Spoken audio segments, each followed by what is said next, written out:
Hello good morning everyone. Madhya Pradesh के daily current affairs में बात करेंगे हम आज 28 फरवरी के सारे इंपॉर्टेंट करंट अफेयर्स की। सबसे पहले क्विक रिकैप कर लेते हैं। कल पहला प्रश्न हमने पूछा था कि वर्तमान में मध्य प्रदेश की नवकरणीय ऊर्जा क्षमता कितने मेगावाट की है। तो ये जो नवकरणीय ऊर्जा क्षमता है ये है 5042 मेगावाट। ठीक है, ध्यान रखिएगा। मुख्यमंत्री शिवराज सिंह चौहान ने 26 फरवरी को दीनदयाल अंत्योदय रसोई योजना के द्वितीय चरण में कितने रसोई केंद्रों का वर्चुअल शुभारंभ किया है। तो ये 100 रसोई केंद्रों का भी हाल ही में वर्चुअली शुभारंभ किया गया है। इनमें से 6 ऐसे स्थान हैं जो मध्य प्रदेश के धार्मिक स्थान हैं, जैसे आपका ओमकारेश्वर, महेश्वर, ओरछा, ठीक है, चित्रकूट, ये ऐसे स्थान हैं जहां पर इसको शुरू किया गया है। 14वें एनर्जी समिट में, इंडिया एनर्जी समिट में किस विद्युत वितरण कंपनी को देश में परफॉर्मेंस इंप्रूवमेंट श्रेणी में सर्वश्रेष्ठ कंपनी का अवार्ड मिला है। तो ये मध्य क्षेत्र विद्युत वितरण कंपनी है जिसको ये सम्मान अवार्ड दिया गया है।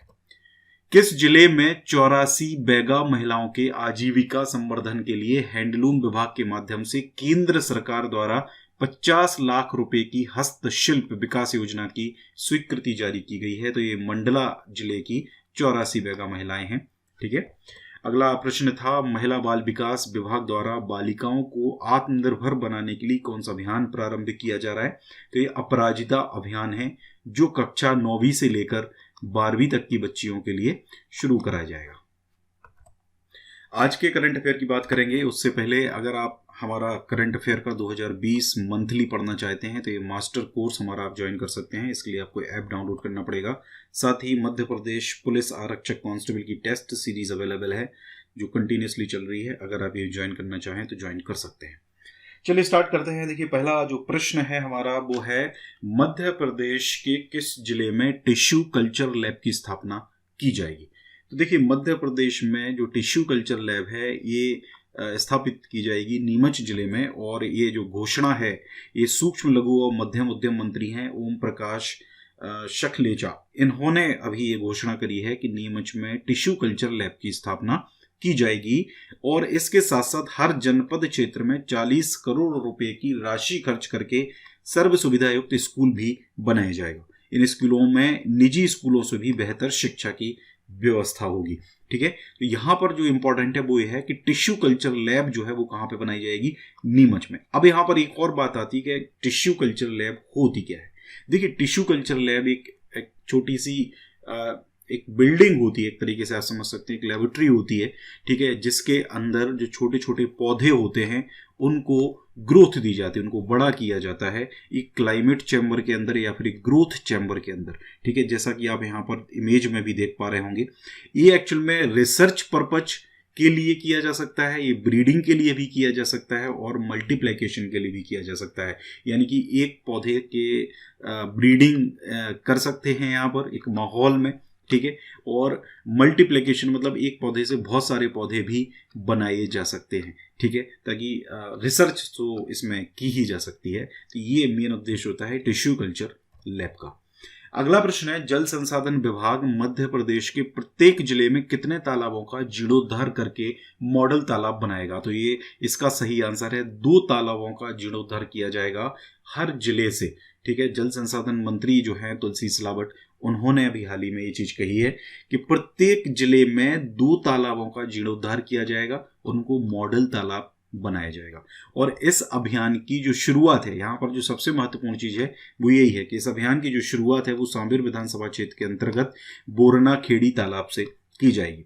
ठीक है, इसके साथ साथ उन्होंने ये भी कहा है कि मध्य प्रदेश के ऐसे सभी बड़े तालाब जिनका जो रकबा 50 हेक्टेयर से अधिक है उन सभी का जीर्णोद्धार किया जाएगा। जीर्णोद्धार इन द सेंस की गहरीकरण किया जाएगा, छोटा छोटा पार्क उसके तालाब के आगे बनाया जाएगा।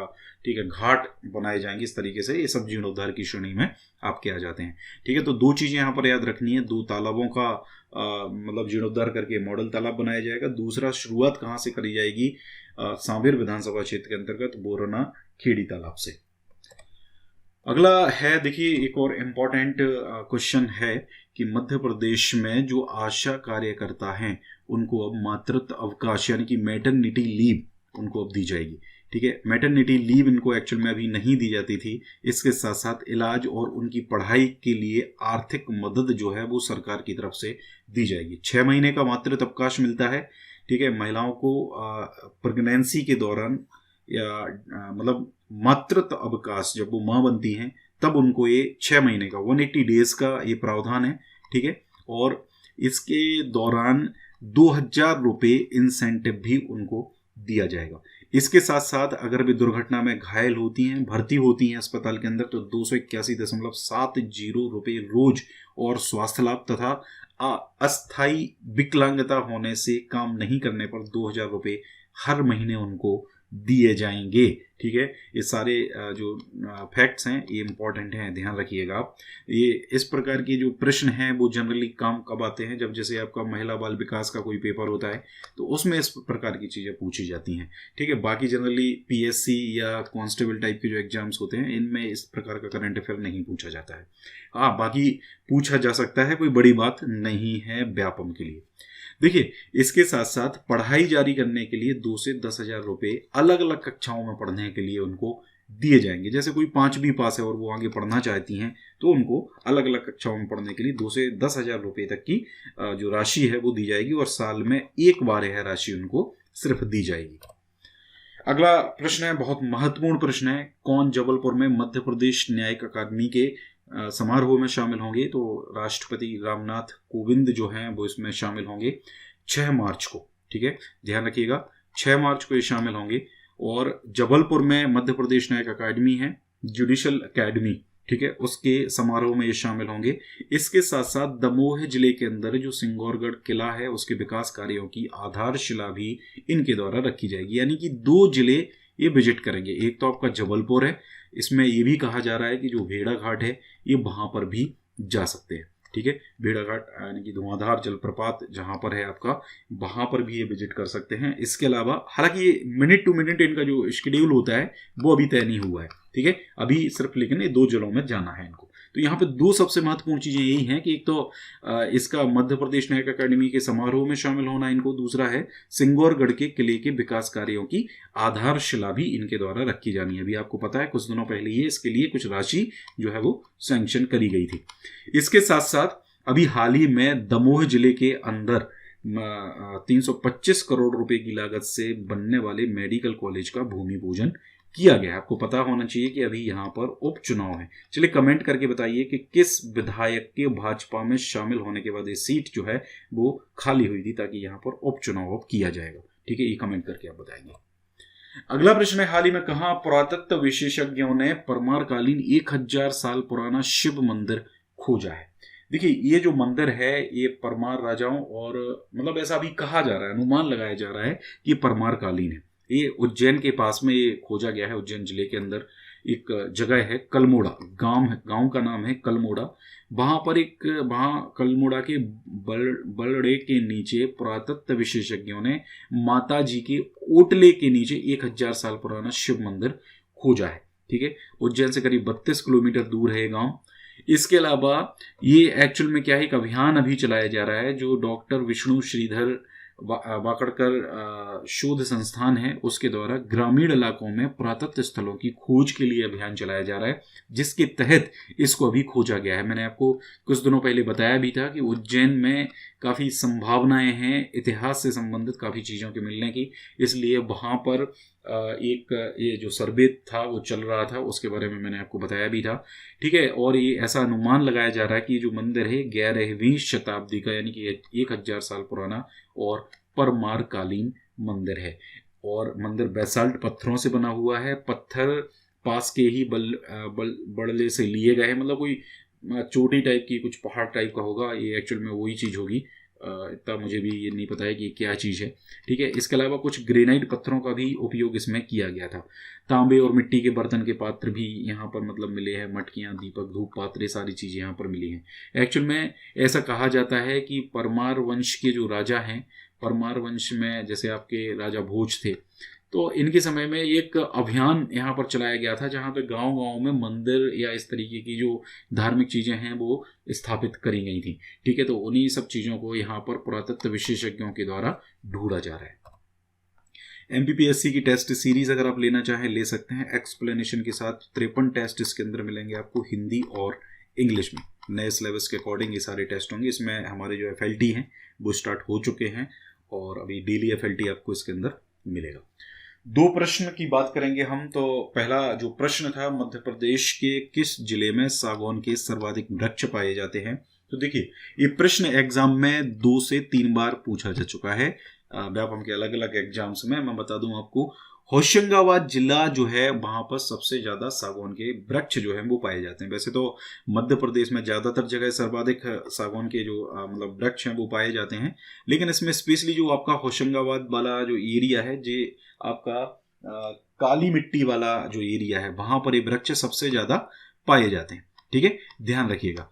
और होशंगाबाद में भी स्पेशली जो बोरी घाटी है, ठीक है, ये प्रश्न पूछा गया था कि किस घाटी में सागौन के वृक्ष जो हैं वो सर्वाधिक पाए जाते हैं।